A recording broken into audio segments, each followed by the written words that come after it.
How sweet are thy words unto my taste, yea, sweeter than honey to my mouth. Through thy precepts I get understanding, therefore I hate every false way. Thy word is a lamp unto my feet, and a light unto my path. Because all flesh is as grass, and all the glory of man as the flower of the grass. The grass withers, and the flower falls away, but the word of the Lord endures forever. Now this is the word which by the gospel was preached to you. Welcome to the Biblical Christianity Podcast. My name is Tom Moore, one of the instructors at the Texas School of Preaching, and with me tonight is... My name is Terrence Brownlow Dindy, Director of the Texas School of Preaching.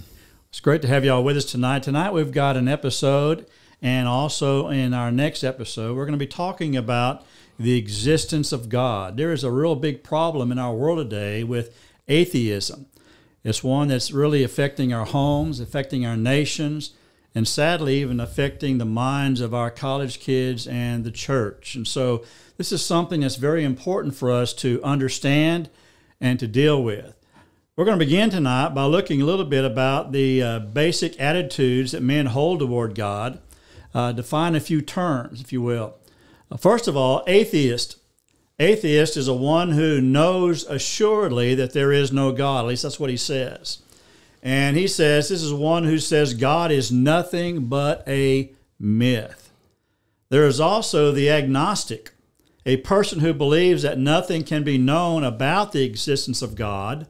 Some say that you cannot know anything. Others say that you can only know the things that are outside, or you cannot know anything outside the human senses. There's also the infidel, isn't there? Sir. The infidel is a person who is violently opposed to Christianity. Not only does an infidel not believe in Christianity, they don't want anybody else to believe in Christianity. And so they do everything within their power to try to prevent people from believing in Christianity.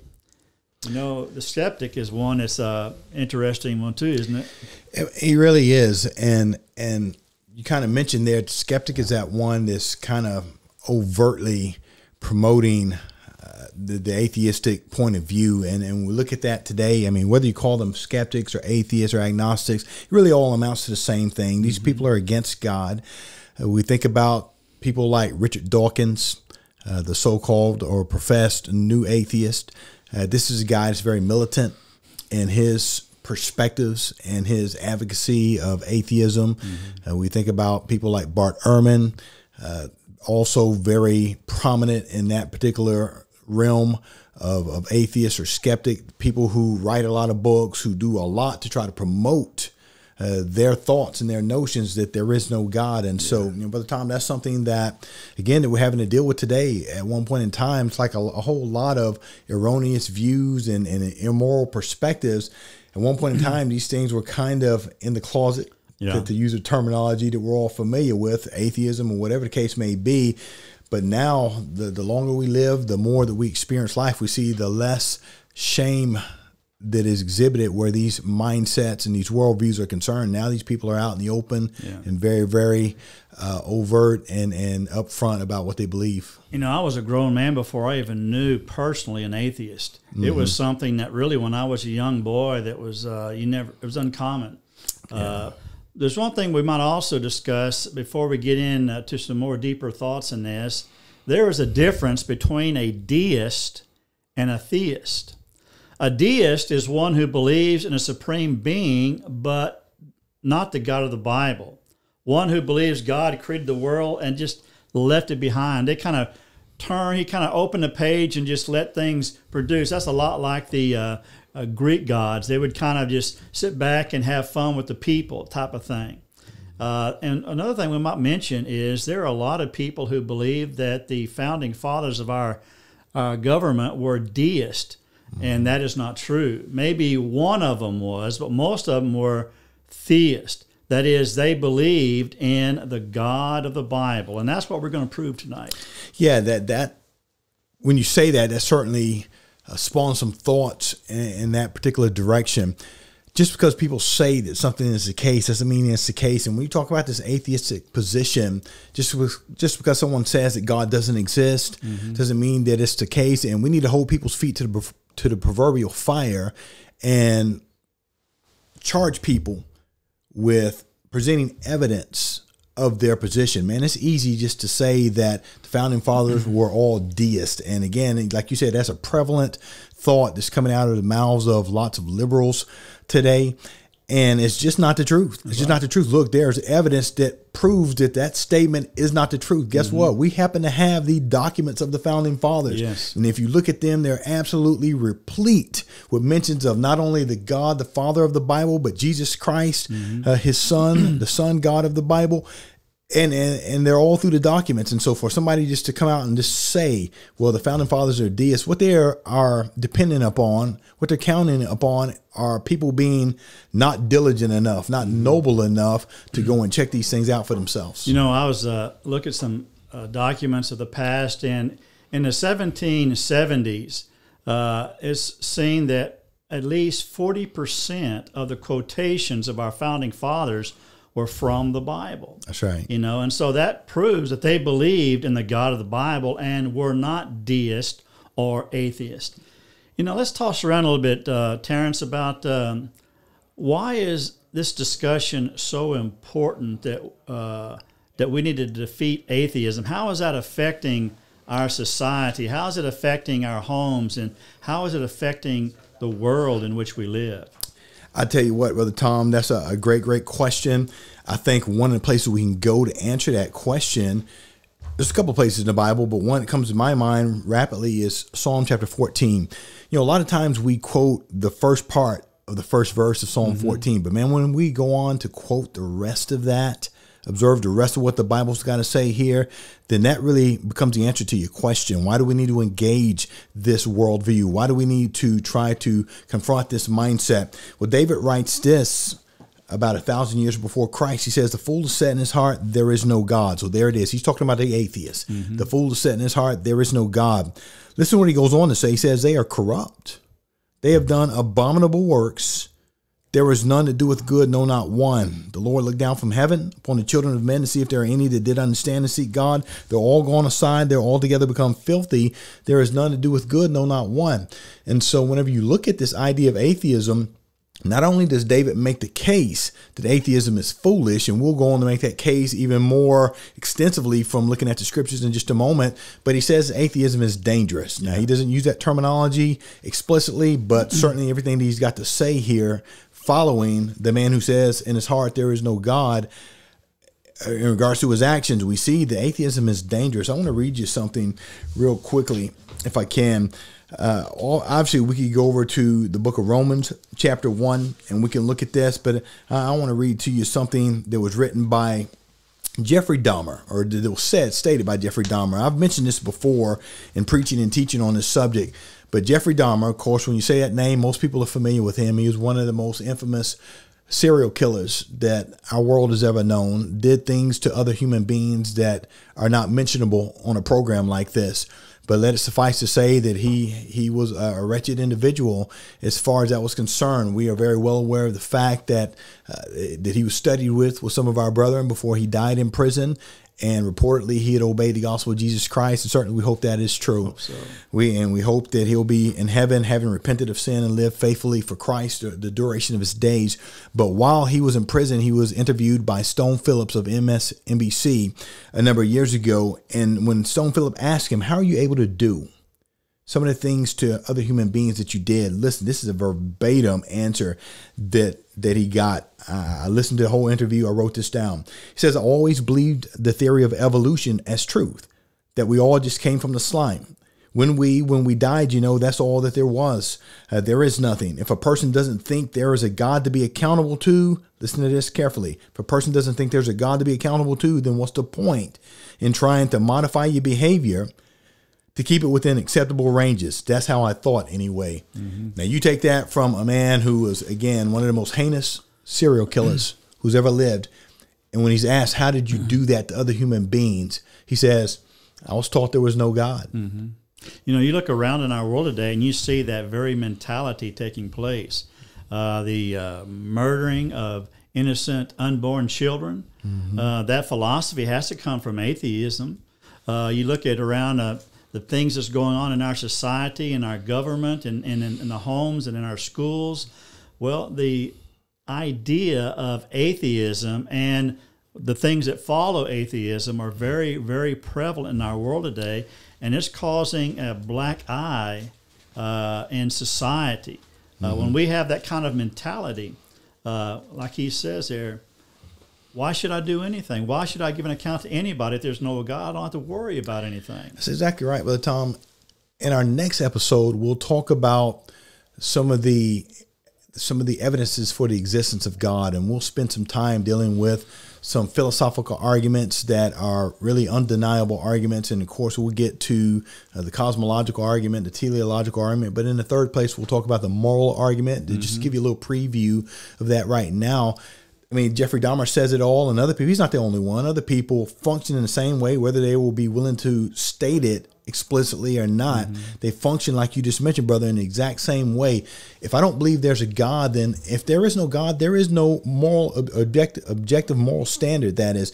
And then it's anything goes. What you believe to be a correct course of action is equally as valid as what the next man believes. What I believe to be a correct course of action is equally as valid as what the next man believes. Exactly and right. So if there's no God, then obviously what follows that is we do what we want to do. It reminds us of Judges, right? Judges chapter 21, verse number 25, the thematic statement of that entire book. In those days, there was no king in Israel, and every man did that which was right in his own eyes. And if you read the book of Judges, you see that's not a good thing. And that's not either, for sure.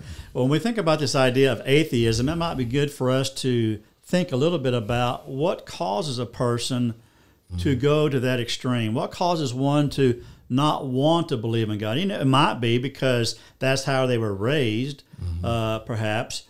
But I think also it's because many people hate what God stands for, and they hate what God is. And so, therefore, they want to be not a believer in God. For example, you look in your Bibles in the book of Romans chapter 1 and verse 30, where he's talking about backbiters, and then it says, hateful to God. There are some people that just flat out hate God. They hate what he stands for, and then therefore they don't want to believe in God. In Romans chapter 8 and verse 7, it says, because the mind of the flesh is enmity, an enemy against God, for it is not subject to the law of God, neither indeed can it be. And so most people are biased probably because they just don't want to be subject to anything, especially not to God. That's exactly right. People want to do what they want to do. Let me read you a quotation. You quoted some very good passages from the scriptures that really says everything that needs to be said about this, and it was written 2,000 years ago, those passages. But just to show that God is always right, and he knows what he's talking about. He created us. He knows what he's talking about. Here's a quotation from philosopher and author, late philosopher and author Aldous Huxley, from the famous Huxley family. Aldous Huxley, talking about this very thing, says this. He says, I had motives for not wanting the world to have a meaning. What he really is talking about is, I've got a motivation for not wanting to believe that there's a God, for not wanting to believe that there's eternity, for not wanting to believe that this life is really about anything of any spiritual significance. That's what he's talking about here. He says, and consequently assumed that it had none, that is meaning, and was able without any difficulty to find satisfying reasons for this assumption. The philosopher who finds no meaning in the world is not concerned exclusively with a problem in pure metaphysics. He is also concerned to prove that there is no valid reason why he personally should not do as he wants to do. So there you have it right there. So he goes on to say, for myself, as no doubt for many of my friends, the philosophy of meaninglessness was essentially an instrument of liberation from a certain system of morality. We objected to the morality because it interfered with our sexual freedom.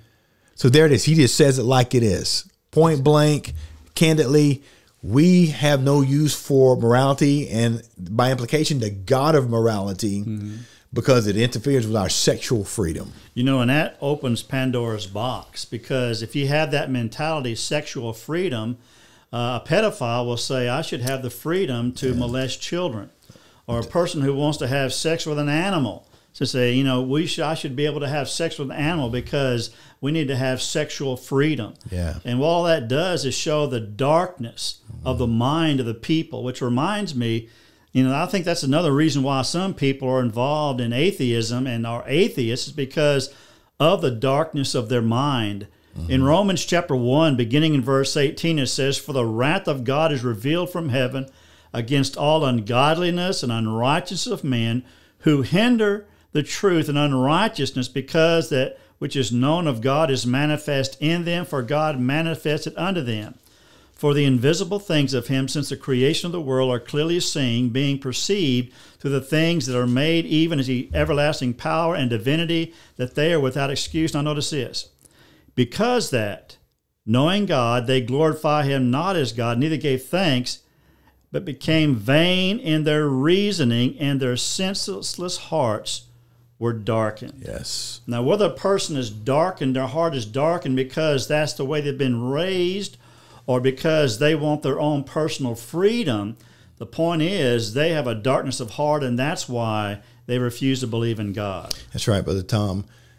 Like you said, you look at that thing two ways. Either someone's heart becomes darkened because they have eliminated the existence of God from their personal reality, the way people like to talk about it today, your truth, my truth, which is what is being described in Romans chapter 1, or whether or not it is the case that people will become darkened, like you said, maybe it just hadn't been raised with any type of moral fabric about them, been taught to do things that are immoral. And so whenever they come to the knowledge of God, well, God doesn't fit into the equation of what I want to do with my life, because I've already been taught, it's already been instilled in me that this type of immorality is what life is all about. And you see that all the time as well. You go over to the book of Ephesians and you see the same thing there. When you get to the third section of the fourth chapter of the book of Ephesians, Paul is dealing with the morality of the church.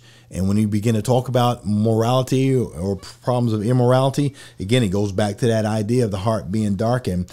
So he says there in verse number 17, This I say, therefore, and testify in the Lord, that ye henceforth walk not as other Gentiles walk, in the vanity of their minds, having the understanding darkened, being alienated from the life of God through the ignorance that is in them because of the blindness of their heart, who being past feeling have given themselves over unto lasciviousness to work all uncleanness with greediness. And so again, there's a connection there. There's a connection there between the one who wants to be an atheist, the darkness of his heart, and the immorality of his actions. Those things are inseparably linked. What's sad about this whole thing, Terrence, is that those who want to believe in atheism because of a darkened heart or because they want to do things their own way doesn't change the fact that God exists. Just because you say there's not one That's right. does not mean that you're not going to be held accountable. But because of that, there are people who are determined to live without God. You already mentioned a fool has said in his heart there is no God, and then all the things he's involved in. And the fool says there is no God. He's determined then to find proof for this. He thinks he can, but he can't. Chapter 1, verse 28 of Romans says, And even as they refused to have God in their knowledge, God gave them up into a reprobate mind to do those things which are not fitting.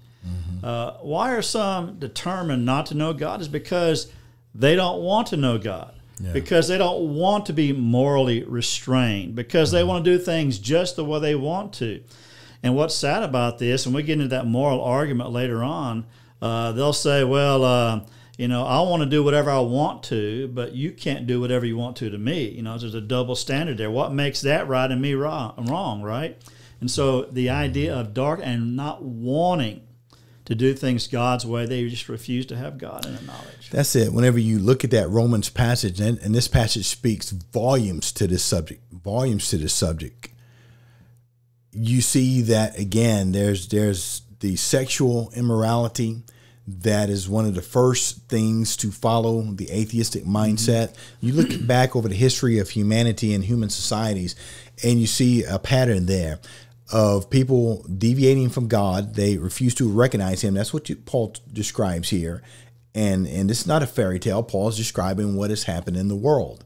And you can look at secular history and it verifies the exact same truth, that society turn their backs on God, and generally one of the first aspects of the societal structure to go is sexual morality.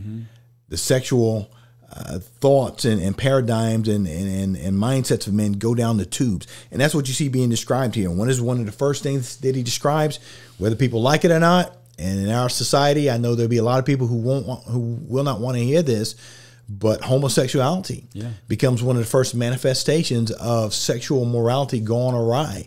And that's what he talks about here. He talks about God giving them up to uncleanness through the lust of their own heart, to dishonor their own bodies between themselves. Notice the language that God uses to define and to describe homosexual behavior, who change the truth of God into a lie, and worship and serve the creature more than the creator, which is blessed forever. Amen. Now, we know in verse number 25, what Paul's talking about is they change the truth of God's existence into a lie, but we can really stretch that a little bit to the application, that is, to help us to understand that they change several truths of God. You know, the existence of God is not the only truth that has to be reckoned with for the atheist, but the truth of so many things. In our society right now, Brother Tom, people are trying to say that there are literally hundreds of genders, when we know that the truth of the matter is God created them in the beginning, male and female. That's it. That's right. There's no other genders. That's it. You know, I've been teaching the book of Deuteronomy to the class at Texas School of Preaching, and one of the things that I noticed was God gave specific law concerning their morality in regard to sex. Homosexuality was condemned. Sex with your sister condemned. Sex with your father's wife condemned. That's right. You know, sex outside of marriage condemned. Sex with animals condemned. God has a moral law which designates that sex is only between a husband and a wife, in the marriage situation. That's right. And that's why people don't like God. That's exactly right. Because they want to do things their own way. You better believe it, brother. Hebrews 13, marriage is honorable and all, and that bed is undefiled. But whoremongers and adulterers, God will judge. Of course, we live in this postmodernistic society right now, and that is one of the mantras of postmodernism is, you can't judge me. Yeah. You can't judge me. People like to very conveniently use the scriptures. We're talking about atheists, and you think about people like Bart Ehrman. Our dear brother Kyle Butt debated Bart Ehrman a few years back over the subject of atheism, and in particular the subject of human suffering and how that affects the argument or the discussion. And Bart Ehrman is very entertaining in the debate. I believe Kyle really did a superb job of handling that debate. But one thing that Bart Ehrman wanted to do is very conveniently quote from the book of Ecclesiastes when he thought it served his purpose. So you're arguing against God, but the word that God wrote, you want to be able to use it when you think it serves your purpose. And so he kept on quoting from the book of Ecclesiastes, how the Solomon says, there's nothing better for a man than to enjoy the labor of his hands, to eat, to drink, to be merry.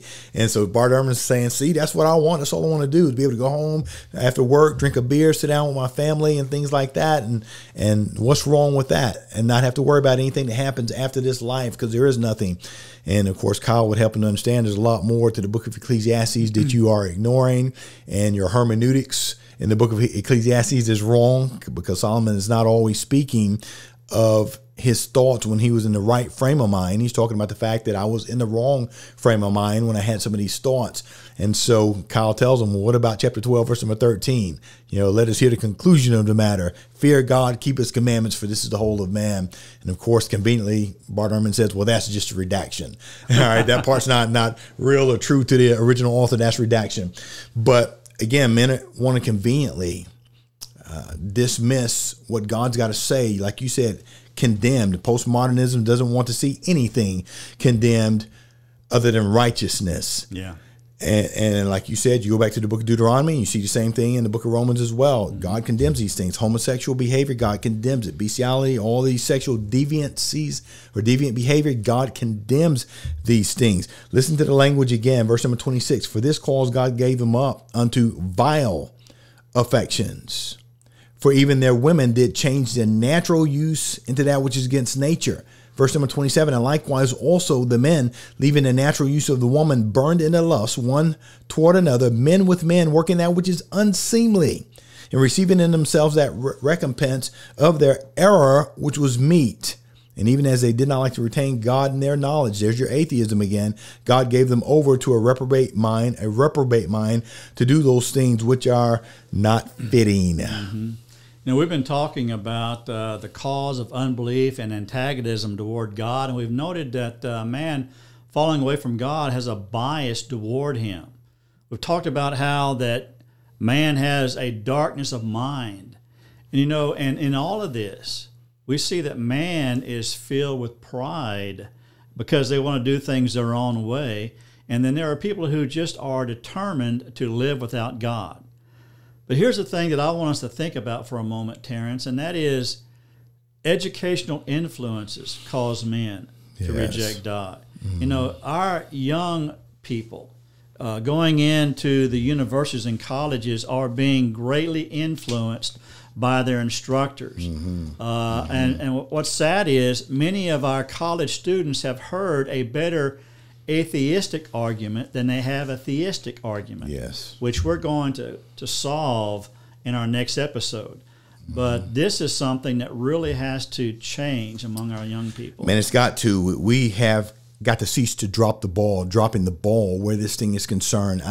I've seen that, Brother Tom, and we was working with the 6th Street congregation in Lakeland, Florida, a number of years ago.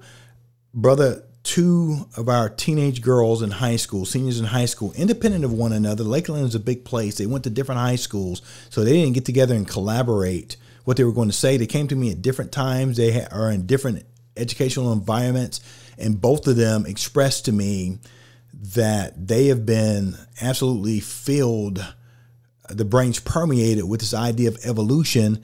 And they said, you know, we don't hear anything coming from the church right now that would cause us to believe anything other than what we're hearing in the classroom. Mm-hmm.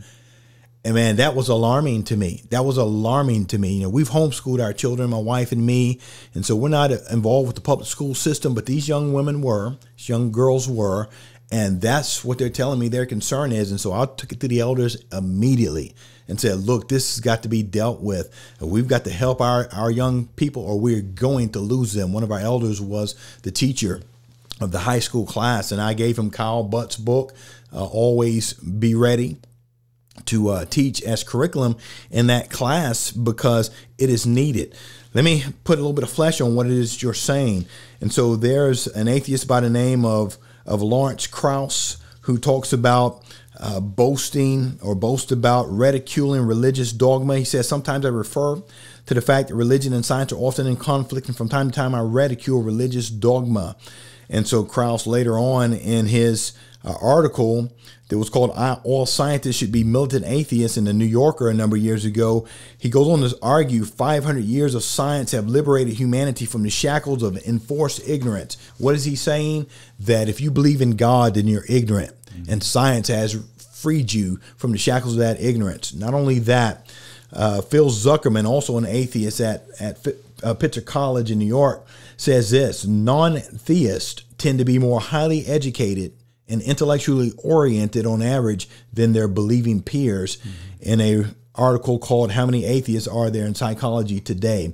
And then one more, Richard Dawkins. If you know anything about Richard Dawkins, you know that this is the type of thing that he says quite often, but he was quoted from a 1989 New York Times article entitled Richard Dawkins Review of Blueprints, Solving the Mystery of Evolution. He says this: it is absolutely safe to say that if you meet someone who claims not to believe in evolution, that person listening to this is ignorant, stupid, or insane. That's a direct quote. Yeah. You know, and therein lies the problem. They are being taught by all their professors in school that all the smart people believe in atheism. And if you don't believe in atheism, you're dumb. And not only that, you're going to flunk my class, you know. So That's that right. puts the extra pressure on them. Mm-hmm. So in our next episode, we're going to spend some time in proving the existence of God. My friends, God exists, and the God of the Bible is real. And until we come to grips with that, we're never going to be able to cope with our lives spiritually speaking. And so don't be coerced in believing in atheism, because God is true, and that's what we're going to be proving in our next episode. And we thank you so much for listening in. We'll see you next week on Biblical Christianity Podcast.